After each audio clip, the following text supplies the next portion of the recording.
I bring you greetings from Houston, Texas. That's the Protestant purgatory. It is so hot and humid, God sends you there to sweat out your sins. That's where we're from. And so glad to be in New Zealand. I've wanted for many, many years to come to New Zealand with my wife, and it's such a wonderful thrill for us. And for me, just to see hills again. I'm from Tennessee, moved to Houston to go to school. Houston is so flat. When I see a hill, I get really excited. And I promised my grandchildren I would take some pictures of some hobbits. So on Sunday afternoon, we'll head, is it north? North? Going up to Puka? Yep. And You know, keep boogie. all right. Not keep goose. Keep boogie. Anyway, we'll be hunting for hobbits on the way. So let's pray one more time, then we'll jump into the scriptures. Father in heaven, we thank you that you've given us not a riddle, but a revelation. It's not something to confuse us, but something to clarify our eternal relationship with you. Thank you for loving us so much to send your only begotten Son to die in our place. We don't have the adequate words in any language to praise you enough for what you've done. But thank you for putting much of what you think on paper.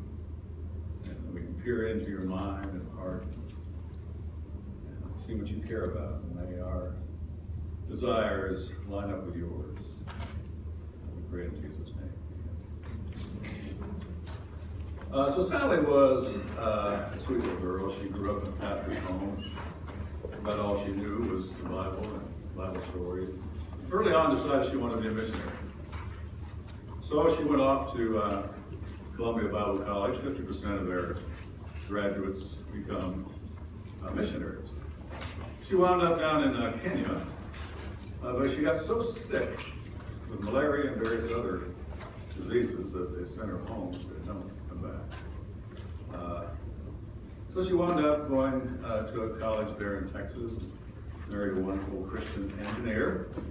Found out fairly early on they wouldn't be having children, so decided to adopt a couple and went to Russia. They were having a buy one, get one free program at the time. They've shut that whole program down now, but they got 2 children from different orphanages. I brought them back. The way they do it in Russia is, at that time, is you have to make 2 trips. The first trip, if you find a child you like, they then send you to a court, and the judge reads off a medical rap sheet of all the problems the child has and the reason they are allowing you to adopt the child. In other words, they're letting their not wannabes out of the country. Then you go home and let your emotions die down, so you aren't making any money. Then if you still want to come back with your eyes wide open. So they came back, got the 2 kids, and sure enough, they both had issues. The little boy, close to Asperger's syndrome, some of you know that, it's borderline autism. If you put him down some grass, he would just sit in full grass for hours until he fainted. Wouldn't look you in the eye, do stemming, and you know what that is. The little girl had fetal alcohol syndrome. Her mother was a prostitute, addicted to vodka, so she was drinking during the pregnancy, and that has its issues. Neither of the kids can go to public school, now 15. Her husband was a really good guy, talented, gifted.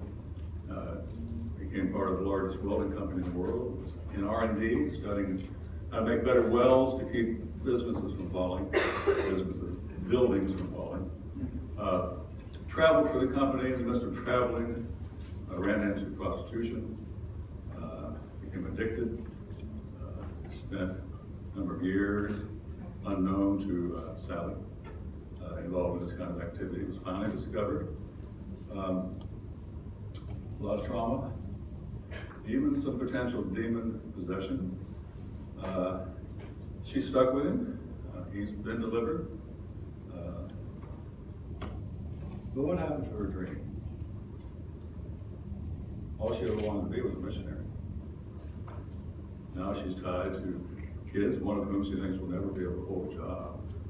What keeps her going? Why should she worship Jesus? Why should she even care? You know, the book of James addresses, not that. That's one deal. You can tell me 5 of your own, not maybe your own story, but 5 stories you know about. What is it to keep us going in the midst of life when it turns upside down? James addresses that because life had turned upside down for his audience.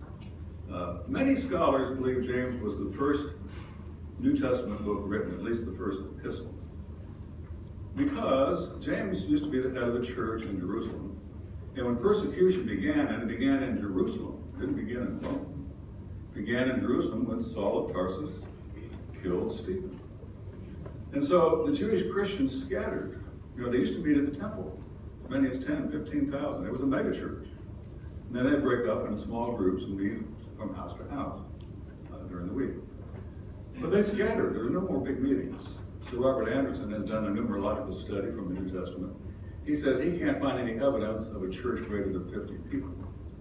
Well, they were meeting in homes. They were meeting almost underground, like in China.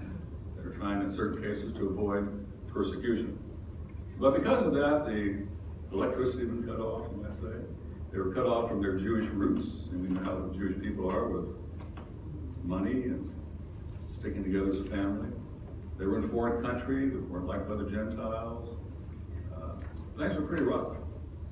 And so these people were beginning to wonder about their new faith.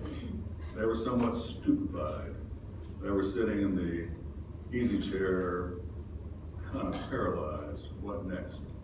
James is trying to get them going. And what we're going to look at this morning in just a few verses. I was asked to teach the book of James. I can't teach the book of James in 5 lessons. So I'm going to give you a smattering of different parts of the book.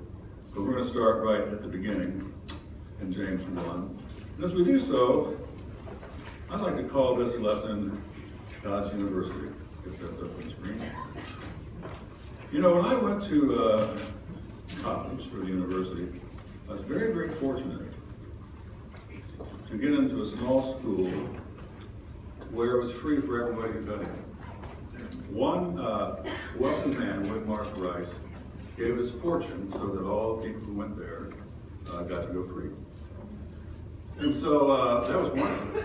It was obvious, it was great. But I remember my first week of orientation once I was there. Most of my family was in medicine, so I thought I would be a medical doctor. So they asked, what are you going to major in? So I told them, I said, we'll go over that table. So I went over there and said, all right, here's what you would take this semester. I said, okay, I'm going to take chemistry. I said, I love science. I'm going to take calculus. Oh, I love math. I'm going to take biology. Oh, I love biology. I'm going to take history. I said, what? History. I don't need history. Well, we used to be Rice Institute of Technology. We're now Rice University, so we want more well-rounded students. You're going to have to take history and graduate. Okay, what else? English. I'm going to have to take English. Oh yeah, got to be able to communicate. So these were what you would call required courses. These were what you might call electives. I enjoyed the electives. I literally hated the required courses. You can see where I'm going with this. God has a university. There are a lot of electives that are just a huge amount of fun.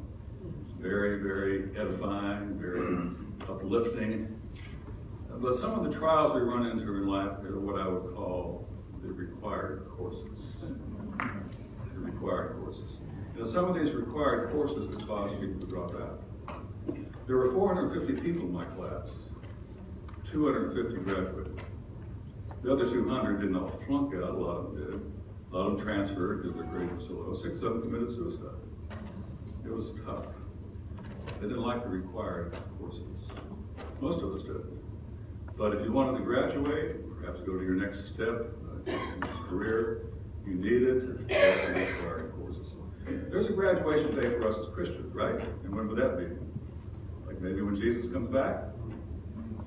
And the wonderful thing about God's University is, like William Morris Rice, he paid for you to go. Everyone gets a scholarship. Everyone gets a full ride. It's absolutely free. Now, University I went to, I worked hard to get in.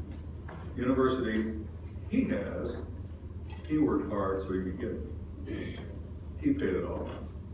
Larry Moore of Evanto likes to say, well, there are three types of people I usually talk to. One says, well, you have to be good to go to heaven. He says, well, if that's true, then Jesus didn't have to die, did he?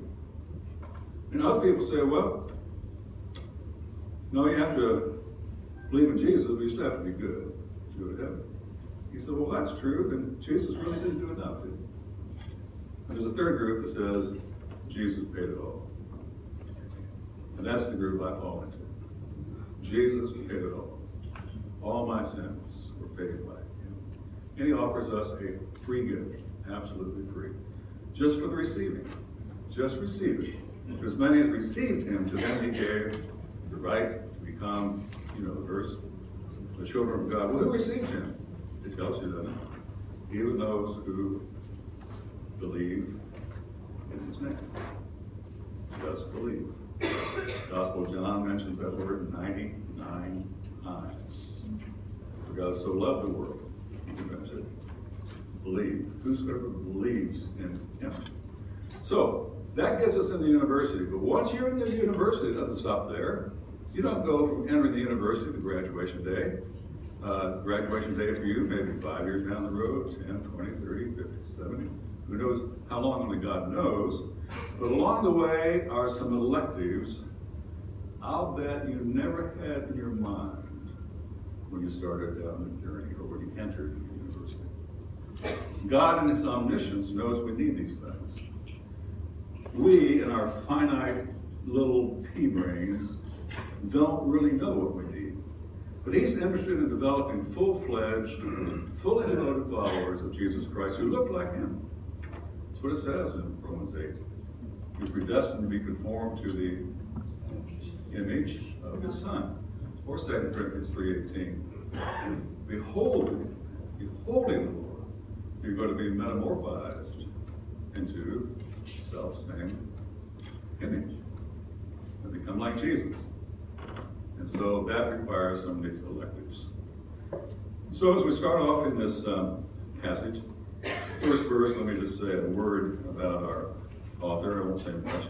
Oh, well, perhaps I should get this up here before we go too far. This, I don't know where you might have it, is an outline of the book. Just a brief outline. James, if you read some commentaries, think it's just a hodgepodge of wisdom sayings, kind of like Proverbs. No, quite the opposite. It's one of the most well-organized pieces of scripture that we have. The key verse is verse 19. It's an introduction all the way up to verse 19. Salutation, verse 1, an introduction, the value of trials, 2 through 18. And then he gives us three qualities we need if we're going to make it through these trials, if we're going to complete the courses, the required courses that God has for us. So verse 19 says, therefore, my beloved brethren, let every man be swift to hear, slow to speak, slow to wrath. There's your outline for the book. Swift to hear is going to take us all the way through chapter 2. Slow to speak is chapter 3. Slow to wrath is chapter 4 through part of chapter 5. So those are the three sections. We'll look at something from each section as we move along. But it starts off, James, the servant of God and of the Lord Jesus Christ. Now, what James is this? Is this the brother of John? Well, no, he was martyred rather early, so it's not the brother of John. Well, who is it? Well, we can tell from his writing out to the 12 tribes scattered abroad that this is the James who became head of the church in Jerusalem, and it is the half-brother of Jesus. Now, I don't know about you, but if I wrote something I wanted to have people read, and I could do a little name dropping, I'd do it. So I'd say, James, oh, by the way, I grew up with Jesus. You might not read this. And I've asked myself through the years, why didn't he do that? I don't really know for sure, but I'd hazard this guess. You all know about the firstborn, the secondborn, and all that kind of stuff, some of the characteristics. But what's one of the characteristics of the secondborn? You got it, very competitive. Not as big, not as tall, not maybe as developed intellectually in other ways as the older sibling, but competing for the parents' love. So the secondborn tends to be pretty competitive. How'd you like to be competing with Jesus? You know, he always did it right the first time. He always folded his clothes nicely, made his bed in the morning, he washed the ring around the tub, you know, always made straight A's. You know, there's no winning with him, is there?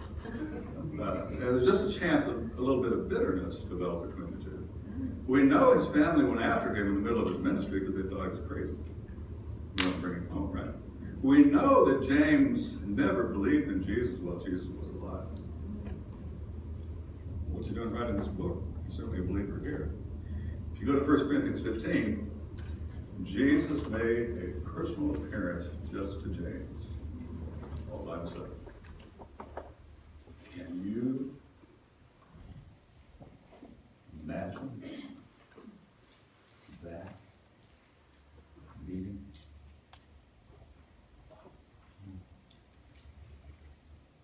I think James would have just fallen down. My Lord. That's when he was converted.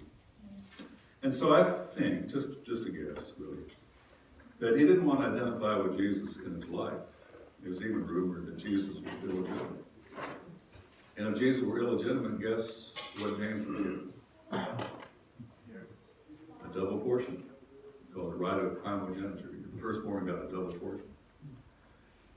He wouldn't identify with him in his life, so I don't think he wanted to do so in his death. I think he just wanted to be known as a servant, a doulos, a slave of God and of the Lord Jesus Christ. I mentioned in the notes here that through the years he became such a prayer warrior, he was nicknamed Camel Knees. He was also called the Just. But he says this word, greetings. Now, greetings doesn't quite capture what's going on in this word. That's the same word from which we get grace, but it's chirene is the word. And it's usually translated rejoice, rejoice. But once again, I think we have to put ourselves in the shoes or seats of these readers with all the problems they're having. It's kind of like I'm down at the bay here, and I'm out swimming, and Jaws comes along and bites my right leg off. I'm able to crawl up on the shore, and lifeguard comes up, looks at me, and says, "Think positive."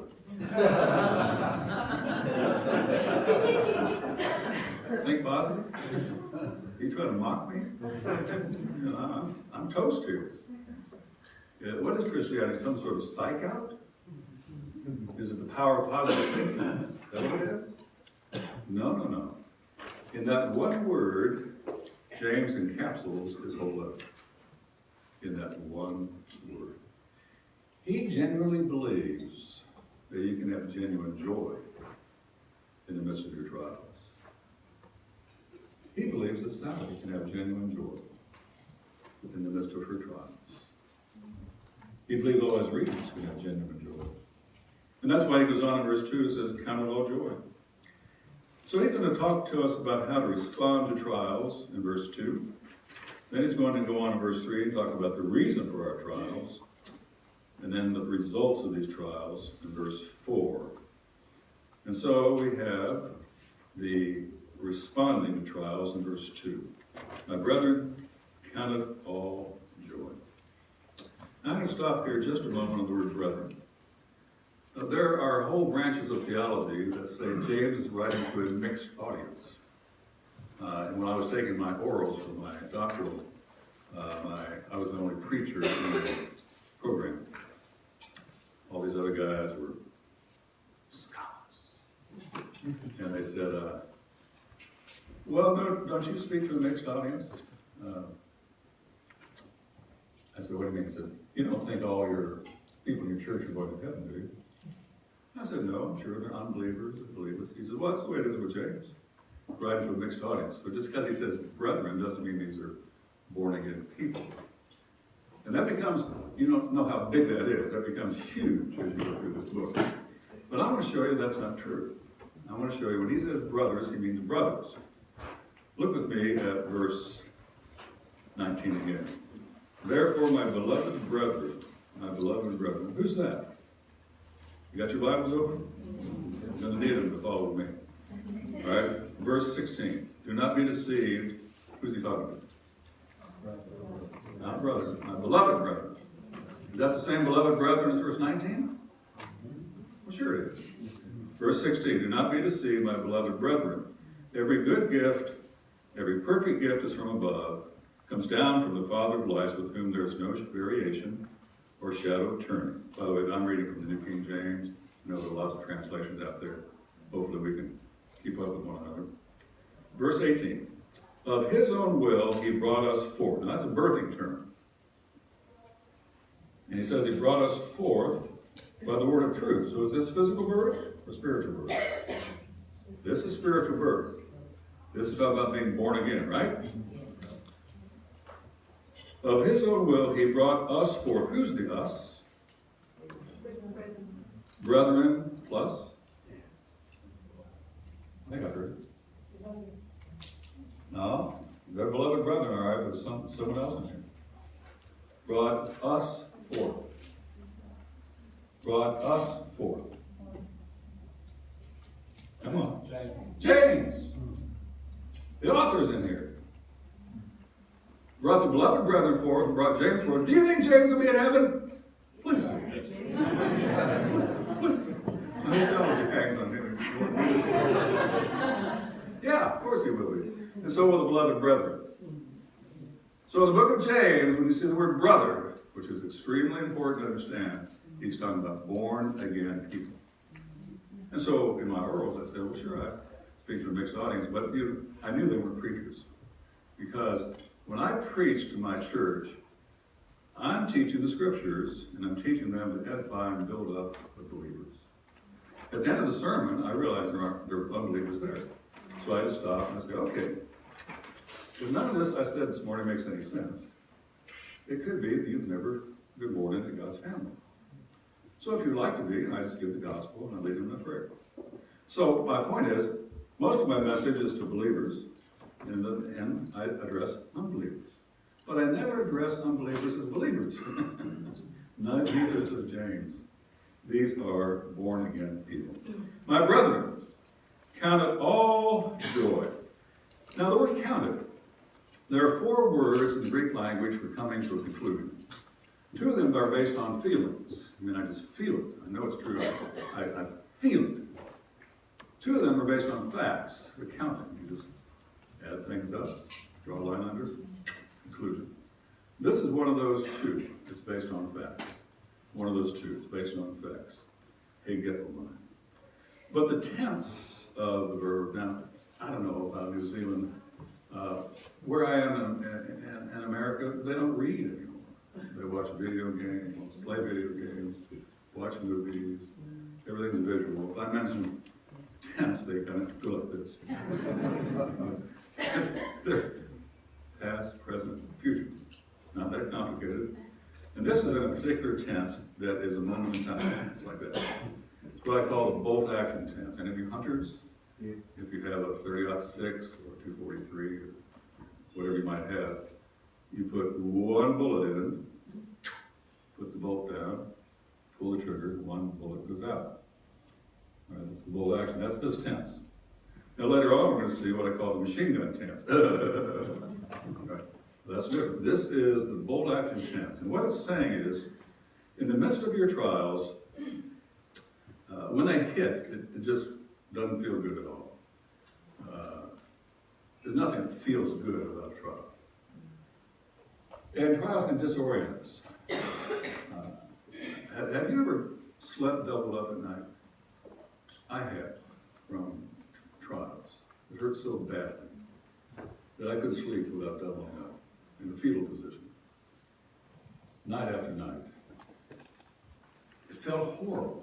But he's saying right in the midst of that,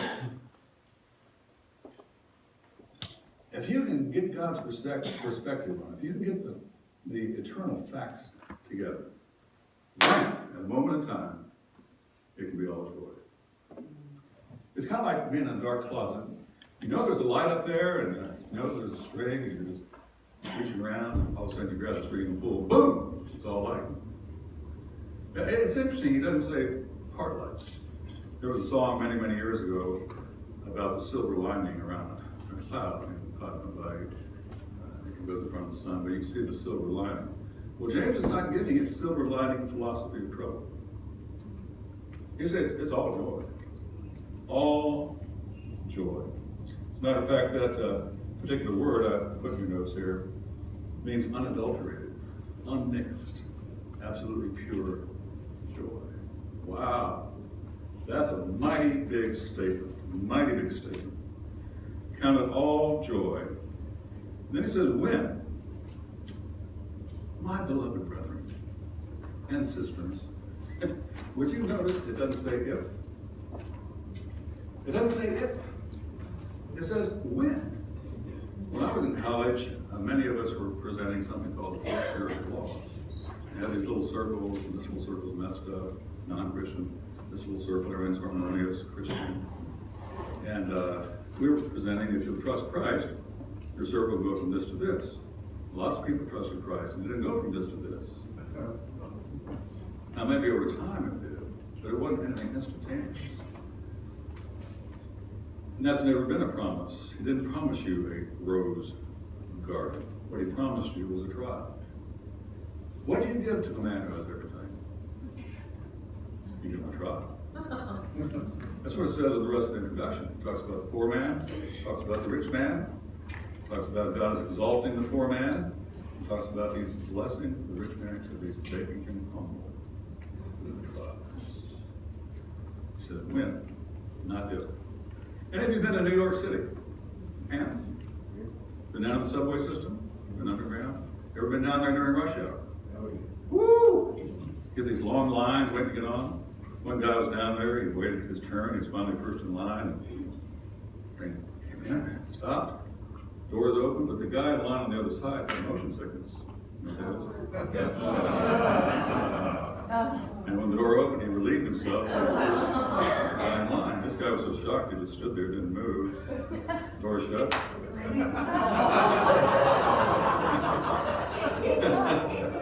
Yeah, this guy turned around to the guy behind him and said, why me? And that's too often the way trials come. They keep a sloppy appointment book. And when they knock on the door, you innocently open it and go, bam! Right in the solar plexus. And that means you can't breathe for a while. That's the way some of the trials are. When, my brethren, count it all joy when you fall into various trials. Now, this word various is also important. It's the Greek word for which we get polka dot. It's talking about trials of different shapes and colors and sizes. And I think it's a wonderful word because it includes undeserved suffering and deserved suffering. Now, if you read 1 Peter, it only includes undeserved suffering. That's the only category he addresses in that book. He does a great job of addressing it. But James even brings in the deserved suffering. Now, deserved suffering is because of my sin or my foolishness in my life. And I'll tell you that most of the suffering I've encountered has been deserved suffering. I remember when I started having motorcycle wrecks. I broke this and that. First, the church people would come and visit me and pray for me and pat me on the back. Then I broke 26 bones in one wreck. And I think only a couple of people came by. The rest of them were mad at me. So they deserved it. Should have got right in the motorcycle. What's he doing? But who's he thinking? Anyway, they were right. It was undeserved suffering, and I promised my wife I'd quit. When I got hurt, I called her from the back of the ambulance, said I'm selling the bike. I knew she'd tell the whole church. Dad sell a bike. It's in your skin. 6 months later, I wanted to get a bike. But I haven't done it. That was 05, faithful. But that's deserved suffering. We understand that. Look, let me talk about the undeserved suffering. Stuff that Sally has gone through. In fact, some of what she's gone through was because she was doing what's right. So he takes it all in. Various trials, different colors, different sizes, different hues. Count it all joy when you fall into various trials. And he gives us a reason. In verse 3, he says, knowing. Gives us a reason here. Knowing. Now, there are two primary words for knowing in the Greek New Testament. One is intuitive knowledge. That's oida. Intuitive knowledge. If you've read Malcolm Gladwell, ever heard of him? He has a book called Blink. Blink's about your intuitive knowledge. He says there are things you know in a blink of an eye. And then there's learned knowledge that you acquire and study. Training. He says to our peril we neglect our intuitive knowledge sometimes. But this is not intuitive knowledge here. This is gnosko, which is experiential knowledge. And what he's telling us is he's not going to pass on what he's giving us here from intuition, but it's from the cracked back blocks and clothesline tackles. Just realize you don't have football here. So whatever you do with rugby. He's been on the playing field. He's not an armchair theologian. He's telling you what he's telling you from the life he has lived. And he says, experientially knowing that the testing of your faith produces patience, trying. This word, dokimos, same word used in the introduction of 1 Peter, for putting your faith like gold into a pot, a smelting pot, heating it up to bring out the impurities. It says that's quite often what trials do in our lives. In our trials, we find out, what do we believe? What do we really believe? And some of the dross, some of the impurities are often purified and taken away. The testing of our faith, heating it up to purify it. Well, it produces here in this, King James Bible, patience. That's really not the Greek word for patience, which is makrothumia. This is the word hupomone. Again, it's in your notes. But hupo means under, hypo. Hyperactive, you know what that is. Hypo is up, it's under, right? A hypodermic needle goes under the skin. Hypo. And then, monet. This means to remain. Let's put them together. Remain under. Remain under what? I would suggest you remain under God's protective umbrella, the umbrella of His will. His will for your life. The known revelation of Scripture, safety in the multiple counselors. When the trial hits, the temptation from the devil is to step out from under the umbrella. Try it your way, or try it an immoral way. Once we do that, we're prey to every dart the devil has to throw. So he says, these kind of trials actually produce endurance. And I actually think endurance is the most needed virtue in the Christian life. You say, wait a minute, 1 Corinthians tells us, no, faith, hope, and love, Christian. Yeah, but you know what, friends? If you don't have endurance, you won't be around the Christian faith long enough to develop the faith that moves mountains. If you don't have endurance, you won't be around long enough to develop the agape that he talks about in 1 Peter 1 at the top of the ladder. The highest virtue. It takes years. If you don't have endurance, you won't be around long enough to so orient your life to seek His kingdom first, to live for the world to come instead of this world. And that's what the hope is. Endurance. I would suggest the most needed virtue in the Christian life. And so we've seen here some reasons for our trials. We've seen how to respond to our trials. Finally, in verse 4, he's going to talk about the results. He says, but let endurance, upomone, let endurance have its perfect work that you may be perfect. Well, what does that mean? Well, this word perfect, teleos, is one that we find all over the Bible, really. Paul says in Colossians 1 that he wants to warn every man and teach every man that he might present every man teleos. He's trying to bring maturity. Galatians 3:3, O foolish Galatians, who has bewitched you? Haven't begun by the Spirit? Or are you now going on to teleos by the flesh? So it said you began your Christian life by the Holy Spirit. Are you now going to be sanctified? You've been justified. You're now going to be sanctified by the energy of the flesh. He doesn't say sanctified there, he says teleos. Are you now going on to maturity of the flesh? So he says part of the value of these trials is that it brings maturity. Let endurance have its perfect work. In this case, a complete work.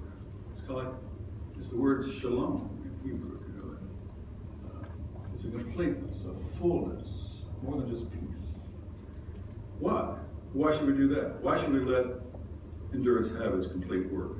That you may be mature and complete, lacking nothing.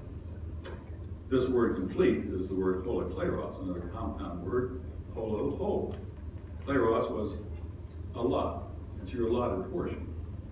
I can remember when I was first taking Greek, it's called baby Greek, for those who never had it. And every day we had a quiz over the homework. So I found if I went home and did the homework carefully with a fine-tooth comb and came back, I could do fine on the quiz. But sometimes I get overconfident. I'd look at the homework and say, oh, I know that. Next morning I'd not look at it, oh, I know that. I wouldn't do quite as well. We tend to be hasty students in time of trouble. Trial hits us and we're so spiritual, we look for some positive thing, we find it and say, okay, Lord, I saw that. Man, that was a good lesson, Lord, really good. I want to commend you, I'm thinking of this for me. And now can we move on? Let's move on. This trial's lasted long enough. I think I've got everything you have for me. Wrong prayer. We should say, Lord, this really is not real happening. I don't like this trial. Nevertheless, I submit to your sovereignty in my life. You know me and my needs much better than I do. You know how long I need to go through this. For you to develop, for the Holy Spirit to develop Christ-likeness in me. So I submit to your sovereign wisdom in this trial. That's what he wants us to do. Entire, holokleros, the whole portion. So in God's University, we have some courses that we like, the electives. We have some don't like. Those are required and are not as much fun. I'll close with just an illustration. I've been a Christian and I've been a pastor 30 years. I went to Germany to a friend's place to write my first book. And while I was there, someone who had worked for our school, I caught embezzling money in the spring, $18,000. So I had to let him go. So I'm over there in Germany for 11 weeks, and then Betty came over and we did Switzerland for a while. And came back home, and some people left the church.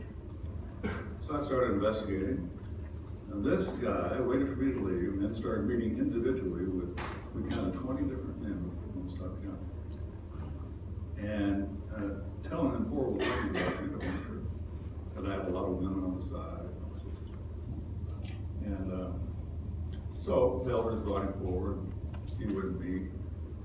So we finally sent a letter that if you don't meet us on this date, we'll dismember you. I thought, that's great. We're chopping up in little pieces. I put them in mailboxes all over Woodlands, Texas, and I'll never find the body.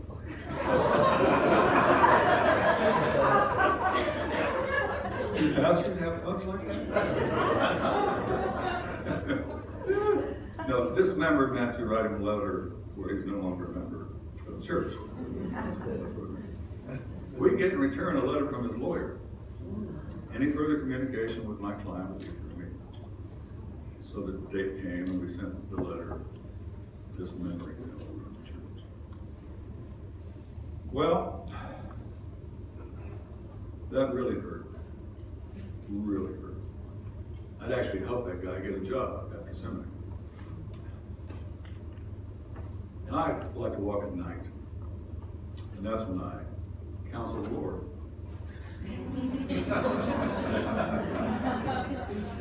My name's David, so I've written a few imprecatory songs. Those are basically gigging, Lord, on my behalf. No, sir, I wasn't happy about what had happened. Well, in my ministry, when I left seminary, I was pretty convinced from Philippians chapter 3 that the goal of the Christian life is not to make it a splash. It's not how big your ministry is, it's not getting your name in lights, it's not that. It's how much you become like Jesus. It's a great, great equal opportunity system. Because the housewife with 4 little kids at home, preschool, has just as much, maybe more, opportunity to depend on the Holy Spirit as Billy Graham used to have in front of 100,000 people. Equal opportunity.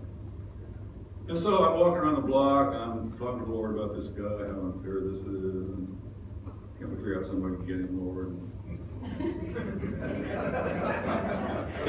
He says, Dave, you always said the goal of the Christian life is to become like Jesus. I said, yeah, isn't that right? He said, yeah, you got that right. Well, you don't think what you've been through is fair, do you? I said, no. Do you? He said, no.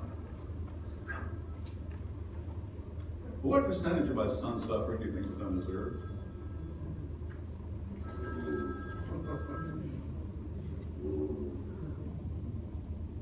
You mean like 100%? Yeah.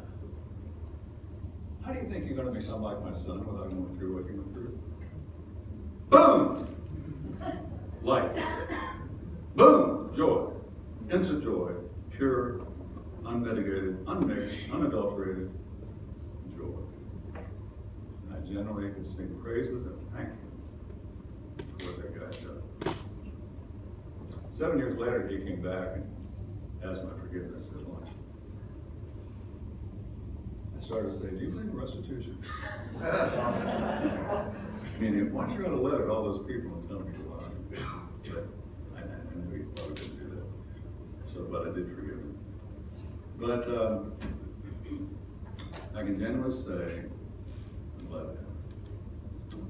Let's pray.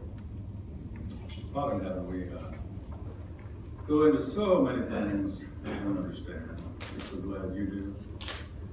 And in the midst of our fog, we can come to you, rest in you. In Jesus' name, amen. Thank you very much, Dr. Dave. We have a 5-minute break. Well,